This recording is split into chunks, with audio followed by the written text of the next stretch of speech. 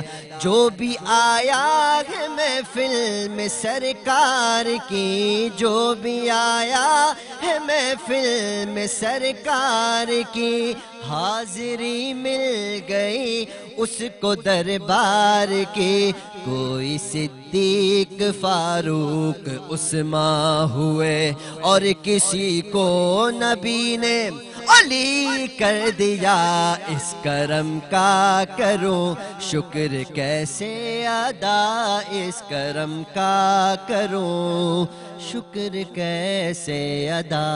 سبحان اللہ، سبحان بہت ہی اللہ، خوبصورت سما باندھ کلام، دیا بہت ہی حامد خوبصورت کلام۔ رضا قادری بھائی، بہت شکریہ۔ ہم فوری طور پر آتے ہیں محترم علامہ حیات نجفی صاحب کے پاس۔ سر، میرا آپ سے سوال یہ ہے کہ کہا جاتا ہے، بہت اہم سوال ہے، اور اس وقت موقع کی مناسبت سے کہ جو آمد رمضان اور استقبال رمضان کے تقاضے ہیں، کہتے ہیں کہ رمضان میں شیطان کو قید کر دیا جاتا ہے، اس کے باوجود ہم دیکھتے ہیں کہ رمضان میں بھی لوگ گناہوں میں مبتلا نظر آتے ہیں۔ کیا وجہ ہے اس کی؟ جب رمضان میں شیطان قید کر دیا گیا تو وہ کون سی طاقت ہے جو انسان کو گناہوں پر اکساتی ہے اور وہ مستقل اپنے نفس کے ہاتھوں، یا کہ اس کی تھوڑی وضاحت فرمائیے گا۔ بسم اللہ الرحمن الرحیم۔ دیکھیں، سب سے پہلی بات کہ بہت تفصیلی سوال اور اس کا مختصر جواب دامن وقت میں جو گنجائش ہے اس کے مطابق کہ سب سے اہم ترین وہ رسول خدا صلی اللہ علیہ وسلم کی حدیث ہے، جب آپ ایک جہاد سے واپس آ رہے تھے تو لوگوں نے کہا ہم نے جہاد کر دیا، تو آپ نے فرمایا چھوٹا جہاد تھا، ابھی بڑا جہاد باقی ہے۔ تو کہا یا رسول اللہ بڑا جہاد کیا ہے؟ کہ یہ ہمارے چھوٹے چھوٹے دشمن ہیں، سب سے بڑا دشمن ہمارا نفس امارہ ہے، وہ نفس جو انسان کو گناہ کی طرف ترغیب دیتا ہے۔ شیطان کے گرفتار ہونے کے باوجود انسان کو جو طاقت گناہوں کی طرف بڑھاتی ہے وہ نفس امارہ ہے۔ اس کا حل کیا ہے؟ اس کا حل یہ ہے کہ خداوند عالم نے ماہ مبارک رمضان میں عبادتوں کا سرور رکھا ہے، جیسے فرمایا کہ ہر چیز کی بہار ہوتی ہے، بہار کا بھی آغاز ہوا ہے، ہر چیز کی بہار ہوتی ہے، اور رمضان کی بہار تلاوت قرآن مجید، زبردست، اور قرآن مجید کی تلاوت کے ساتھ، نمازوں کے ساتھ، استغفار کے ساتھ، درود کے ساتھ آپ اپنے نفس کو ایسا پاکیزہ بنائیں کہ جب شیطان آزاد ہو جائے تو شیطان کی بغاوت آپ پر اثر نہ ہو۔ اور شیطان نے خود کہا تھا کہ میں سب کو بہکا دوں گا سوائے ان لوگوں کے جو تیرے پاکیزہ بندے ہوں گے، اور خالق نے اس کی ضمانت دی کہ جو میرے پاکیزہ بندے ہیں ان کو تو گمراہ نہیں کر سکتا۔ اللہ تعالیٰ اس ماہ مبارک رمضان کے صدقے میں ہم سب کو اور امت رسول خدا کو ان پاکیزہ بندوں میں شمار فرمائے جو شیطان سے محفوظ۔ بہت خوب بات کہی انہوں نے۔ ہمیں ضرورت ہے اپنے نفس کو پاکیزہ کرنے کی تاکہ ہم رمضان کے بعد بھی شیطانی حربوں اور خیالات سے محفوظ رہ سکیں۔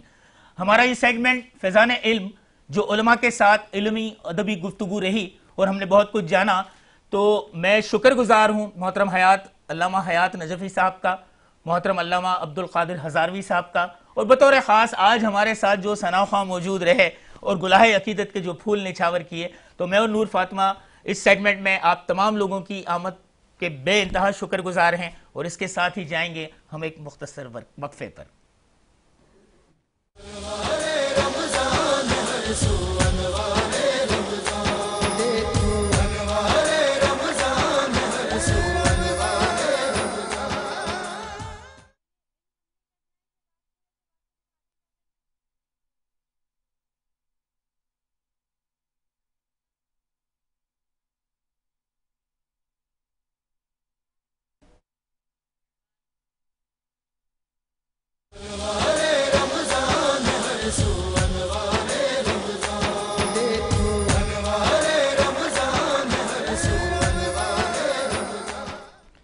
خوشامدید ناظرین، اس وقت آپ دیکھ رہے ہیں سیگمنٹ راہ نجات اور میں ہوں آپ کا ہوسٹ شہباز ابراہیم۔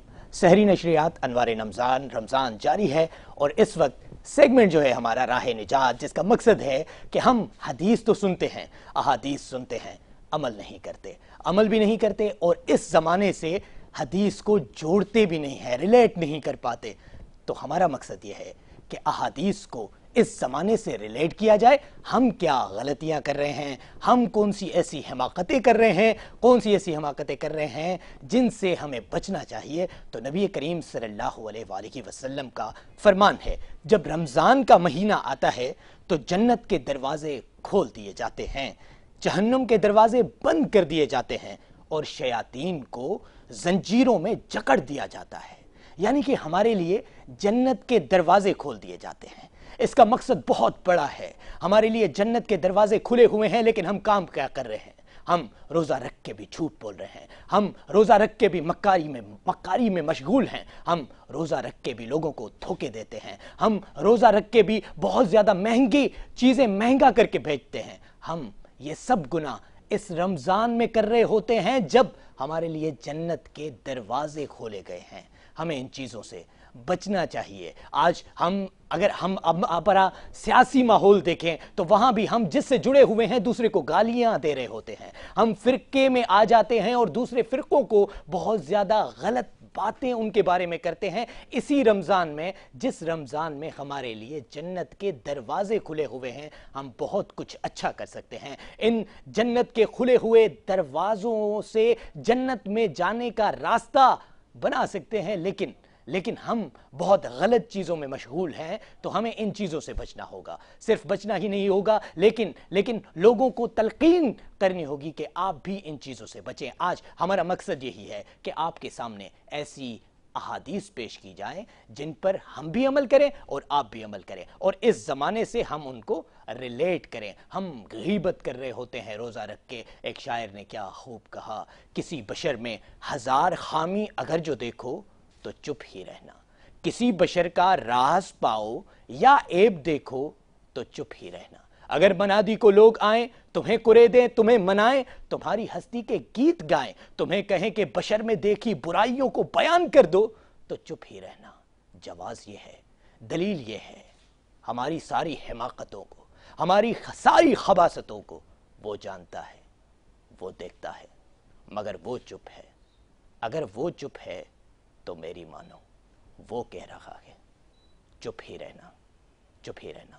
اس چیز سے بھی ہمیں یہ سبق ملتا ہے کہ یہ غیبت، اس طرح کی باتیں، اگر میں آفس میں موجود ہوں، کسی اور کے بارے میں غیبت کر رہا ہوں، روزے میں بھی ہوں، تو ہمارے لیے یہ بہت بڑی غلطی ہے۔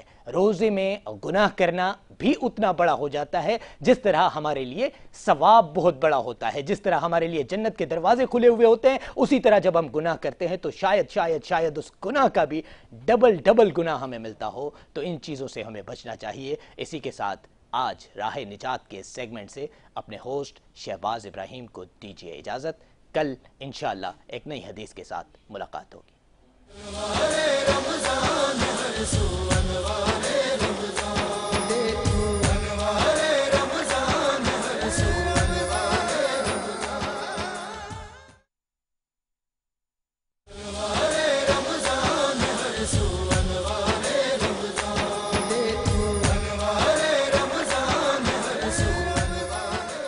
Welcome back. انوار رمضان کی سحری نشریات میں جو ہمارا سیگمنٹ ہے وسیلہ رحمان میں آپ کو خوش آمدید کہتے ہیں، اور اس سیگمنٹ میں ہم جانیں گے اپنے مسائل کا حل، جو کہ آپ لوگوں کی کالز کے ذریعے ہمارے پاس آئیں گے اور ہم اپنے وظائف کے ذریعے ان کا حل بتائیں گے۔ ہماری ٹی وی اسکرین پر نمبر دیے گئے ہیں جن کے ذریعے آپ رابطہ کر کے اپنے مسائل کا حل وظائف کے ذریعے جان سکتے ہیں۔ نام خدا اور کلام خدا سے وظیفہ وسیلہ بنے گا دعا سے، یہ دعویٰ ہم نے کیا تھا، اور وظائف سیگمنٹ میں ہمارے ساتھ موجود ہیں مفتی ابوالغفاری صاحب، جن کا تعلق شہر ٹنڈو آدم سے ہے، آج ہمارے درمیان موجود ہیں۔ اور وظائف سیگمنٹ میں آپ اپنے مسائل پریشانیوں کے حل کے لیے ہمیں ای میل کر سکتے ہیں، میسج کر سکتے ہیں، اور بطور خاص کالز بھی آپ کرنا چاہیں تو اسکرین پر وہ نمبر ہیں۔ سب سے پہلے ابوالغفاری صاحب آپ کو خوش آمدید کہتے ہیں ہم اس پروگرام میں۔ وسیلہ رحمان ہمارا سیگمنٹ ہے، اور ملن ایگرو سیٹ کے مہمانوں میں آپ شامل ہیں، جو ہمارے اسپانسر ہیں تھراز ہمارے اسپانسرز میں شامل ہیں، ہم ان کا بھی بہت شکریہ ادا کرتے ہیں ان تمام سیگمنٹ میں ہمارے ساتھ تعاون کے لیے۔ میں آپ سے ایک بات پوچھنا چاہوں گا کہ الحمدللہ ہم سب کا عقیدہ ہے کہ نام خدا اور کلام خدا سے تقدیریں بدل جاتی ہیں اور پرتاثیر ہوتے ہیں۔ اسماء الحسنہ میں ہر نام میں ایک تاثیر ہے۔ میں چاہوں گا آپ سب سے پہلے یہ بتائیں، ایک جنرل مسئلہ جو تمام لوگوں کا ہوتا ہے کہ لوگوں کے ذہن میں یہ ہوتا ہے کہ کوئی کام نہ ہو رہا ہو تو ذہن میں یہ ہوتا ہے کہ بندش ہے، رکاوٹ کر دی گئی ہے، تو اس ازالے کے لیے، اس سے بچنے کے لیے کہ واقعی ہمیں پتہ تو نہیں ہوتا کہ بندش ہے، رکاوٹ ہے، اس کے لیے کوئی ایسا وظیفہ کہ کوئی اگر بندش ہے اگر کسی کے ساتھ تو اس کو وہ ٹوٹ جائے، اس کا اثر ختم ہو جائے اور ساتھ وقت شروع ہو جائے۔ تو بندش کا ایک بڑا پرابلم آتی ہے، تمام لوگوں کو ایک جنرل مسئلہ ہے۔ بسم اللہ الرحمن الرحیم، نحمدہ ونصلی ونسلم علی رسولہ الکریم، اما بعد، فاعوذ باللہ من الشیطان الرجیم، بسم اللہ الرحمن الرحیم۔ بہت بہت شکریہ آپ کا اور پوری ٹیم کا جو پہلی رمضان المبارک کی ساعت ہے سحری کی، اور اسی مناسبت سے اللہ رب العزت قرآن پاک میں فرماتے ہیں شہر رمضان الذی انزل فیہ القرآن ھدی للناس وبینات من الہدی والفرقان، کہ یہ رمضان کا ہی وہ مہینہ ہے کہ جو لوگوں کی ہدایت کے لیے ہے۔ اس مہینے کے اندر قرآن کریم کا نزول ہوا۔ اب دوسری بات جو آپ نے سوال کیا کہ لوگوں کے معاملات، رکاوٹیں، پریشانیاں، مسائل یہ کیوں ہیں؟ اللہ رب العزت دوسری جگہ ارشاد فرماتے ہیں وَمَا أَصَابَكُم مِّن مُّصِيبَةٍ فَبِمَا كَسَبَتْ أَيْدِيكُمْ وَيَعْفُو عَن كَثِيرٍ، جو تمہیں پریشانیاں آتی ہیں، تکلیفیں آتی ہیں، مصیبتیں آتی ہیں، وہ تمہارے اپنے کیے ہوئے اعمال کی وجہ سے ہیں۔ علامہ صاحب ہمارے ساتھ ایک لائیو کال موجود ہے، ہم جانتے ہیں کہ لائیو کال پہ ہمارے ساتھ کون ہیں اور کہاں سے بات کر رہے ہیں۔ السلام علیکم۔ وعلیکم السلام، میں شمائلہ بات کر رہی ہوں کراچی سے۔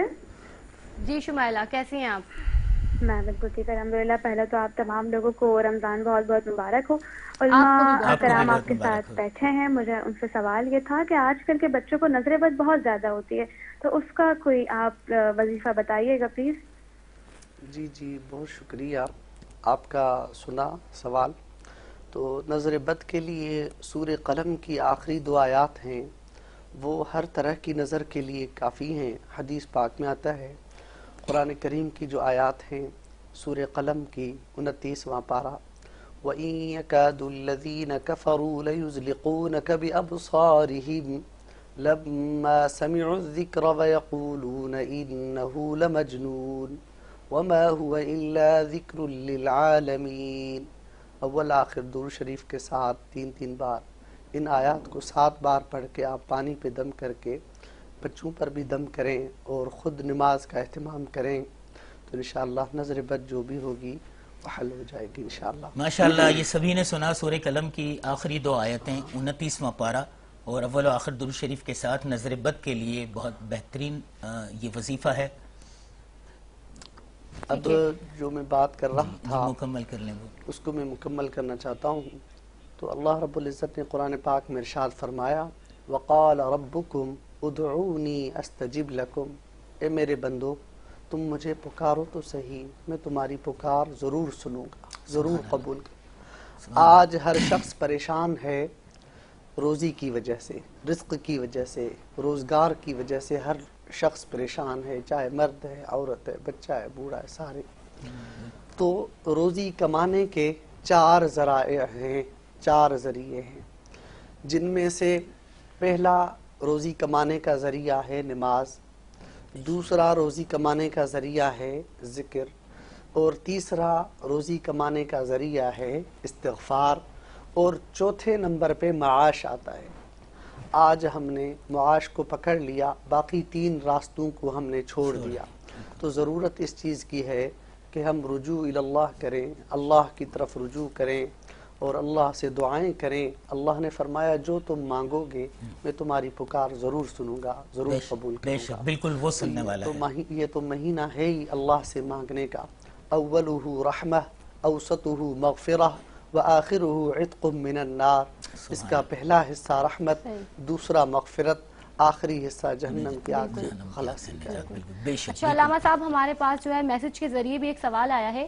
آج کل جو بیٹیاں ہیں, مائیں ہیں, وہ بہت پریشان ہیں اپنی بیٹیوں کے رشتے کے لیے, تو کوئی ایسا وظیفہ بتائیں کہ جو بیٹیاں ہیں اپنے گھروں کو ہو جائیں.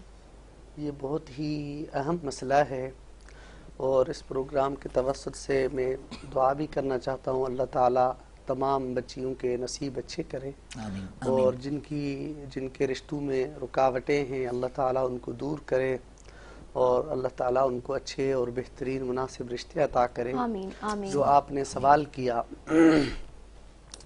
اس حوالے سے مشکات شریف کی ایک حدیث میں آتا ہے, خاص رشتے کے لیے تو نہیں ہے, اوورال ہر مسئلے کے لیے, ہر بندش کے لیے, ہر رکاوٹ کے لیے. مشکات شریف کی حدیث میں آتا ہے کہ حسبنا اللہ ونعم الوکیل نعم المولا ونعم النصیر. جو لوگ بھی 71 بار عصر نماز کے بعد اپنی جگہ پر بیٹھ کر یہ وظیفہ پڑھے تو اس کے بعد پھر اس مقصد کو دل میں رکھ کر جو بھی آپ دعا کریں, جو بھی مقصد ہے, رشتے کی رکاوٹ کا, جاب کا مسئلہ یا پڑھائی کا مسئلہ, جو بھی مسئلہ ہے. ہمارے ساتھ ایک لائیو کال موجود ہے. السلام علیکم, کون اور کہاں سے بات کر رہے ہیں؟ وعلیکم السلام, میں راہیل بات کر رہا ہوں لاڑکانہ سے. جی راہیل, آپ کیا جاننا چاہتے ہیں اس وظائف سیگمنٹ میں, اور کون سا وظیفہ جاننا چاہتے ہیں, کون سے مسائل کا حل جاننا چاہتے ہیں؟ ہمارے پاس جیسے آج مہنگائی بڑھی ہوئی ہے تو اس حوالے سے کوئی اس طرح کے اقدامات کے جس سے بندہ قرضوں سے نہ ڈوبے, یا پھر اس طرح کے مطلب کوئی برکت پڑے رزق وغیرہ میں, کمائی میں, کیونکہ آج کل پاکستان کے جیسے حالات ہیں, اس حوالے سے جو ہے وہ مجھے مولوی صاحب سے بات کرنی تھی, اور وظائف وغیرہ کے یا پھر کوئی اسلامی اقدامات پر جو ہے نا وہ گائیڈ کر دیں.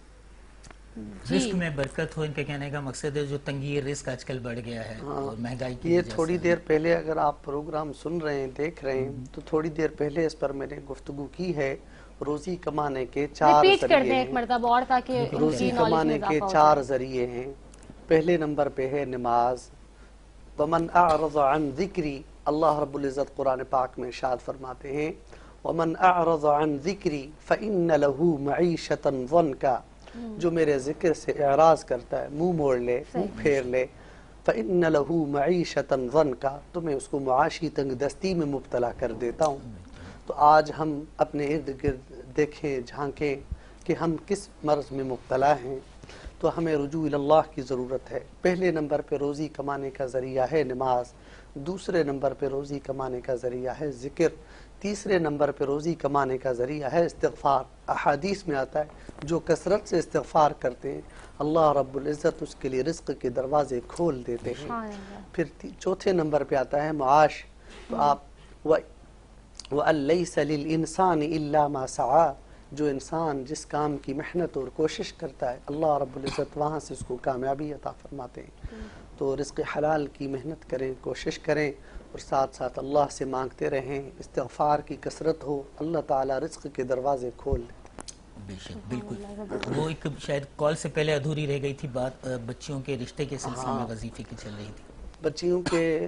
بچیوں کا رشتہ ہے جو مشکات شریف کی حدیث میں ہے, جو لوگ بھی حسبنا اللہ ونعم الوکیل نعم المولا ونعم النصیر بعد نماز عصر 71 بار یہ وظیفہ پڑھے گا, اپنے مقصد کو, ہر ادھوری مراد پوری کرنے کے لیے, ہر اٹکا ہوا مسئلہ حل کرنے کے لیے, جو بھی مسئلہ ہے, جو بھی مراد ہے, جو بھی آپ کو مسئلہ ہے, ہر اٹکا ہوا مسئلہ, چاہے شادی کا, جاب کا, نوکری کا, یا اور ملازمتوں کا, کاروبار کا, جو بھی مسئلہ ہے, اس کو دل میں رکھ کر تصور کر کے کہ وظیفہ پڑھیں.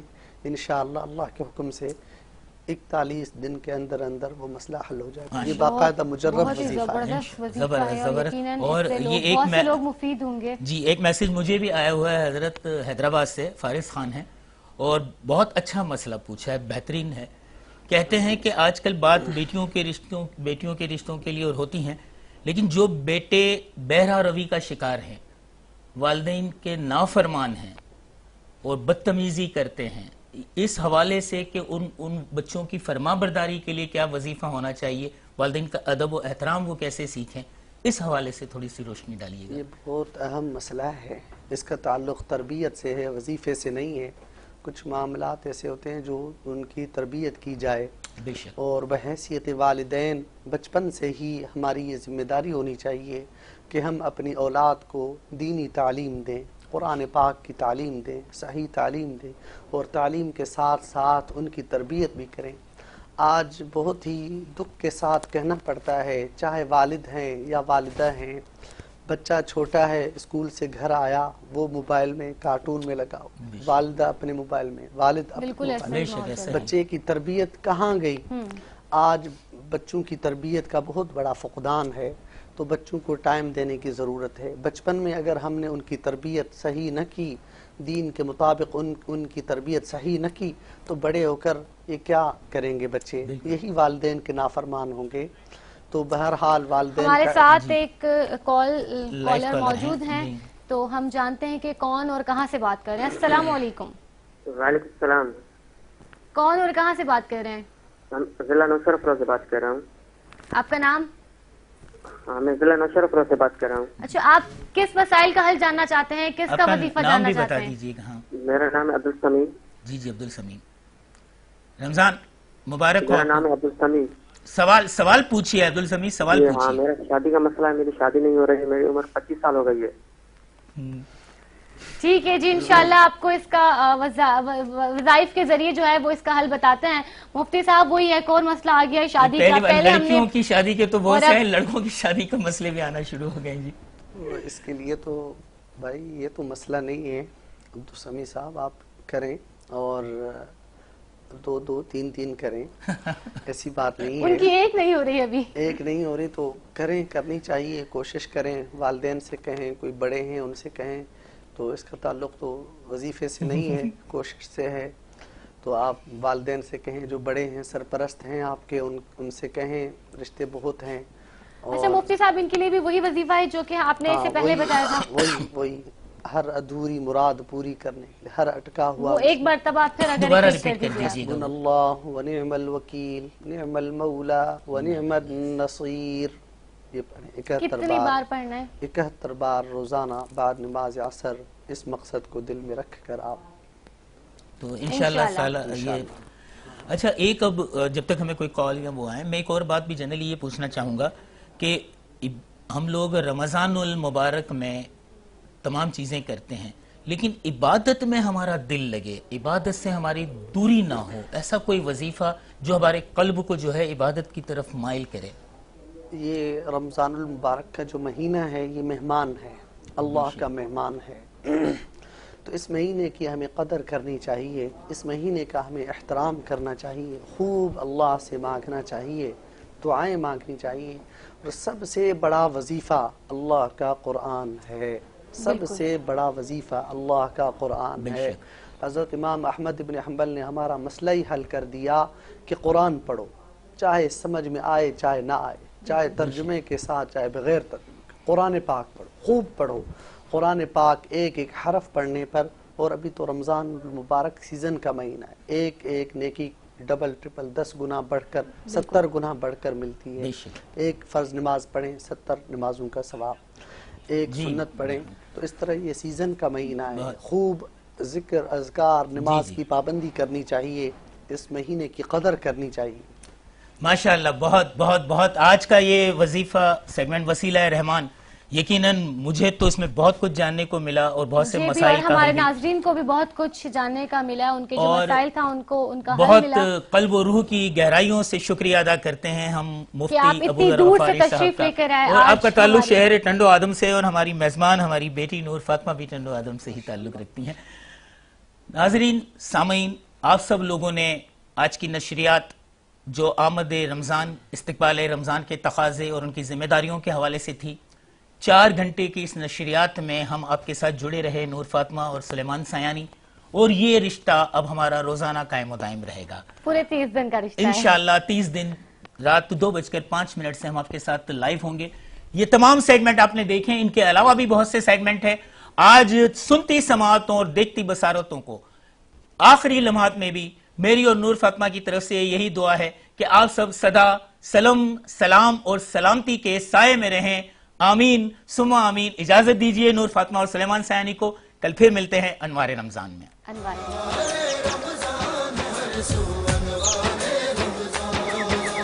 رنگو نور کی بارش ہر جا رحمت ہی رحمت ہے ہر پل.